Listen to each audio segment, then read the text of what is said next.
ഈശോയുടെ ജീവിതത്തിലേക്ക് നമ്മൾ നോക്കുകയാണെങ്കിൽ നമുക്ക് മനസ്സിലാക്കുവാൻ സാധിക്കും, ഈശോയും കരഞ്ഞുകൊണ്ട് പ്രാർത്ഥിക്കുമായിരുന്നു. കരയുന്ന ഒരു സ്വഭാവം ഈശോയ്ക്കും ഉണ്ടായിരുന്നു.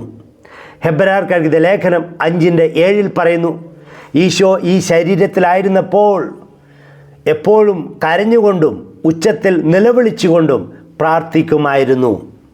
സുവിശേഷം നമ്മൾ വായിച്ചു കേൾക്കുന്നു, ഈശോ ജെറുസലേമിനെ നോക്കി കരഞ്ഞുകൊണ്ട് പ്രാർത്ഥിച്ചു. ഈശോ ലാസറസിന് ജീവൻ നൽകുന്നതിന് മുമ്പ് കരഞ്ഞു. ഈശോ കുരിശിൽ കിടന്നുകൊണ്ട് കരഞ്ഞുകൊണ്ട് പ്രാർത്ഥിച്ചു.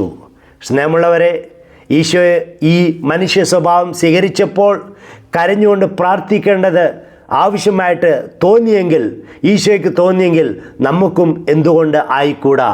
നമുക്ക് പാപത്തിൽ നിന്നും വിട്ടുനിന്നുകൊണ്ട് ജീവിക്കണമെങ്കിൽ നമുക്കിതേപോലെ എന്നും കരഞ്ഞുകൊണ്ട് പ്രാർത്ഥിച്ചുകൊണ്ട് ജീവിതത്തിൽ മുന്നേറണം. ദൈവം നിങ്ങളെല്ലാവരെയും അനുഗ്രഹിക്കട്ടെ.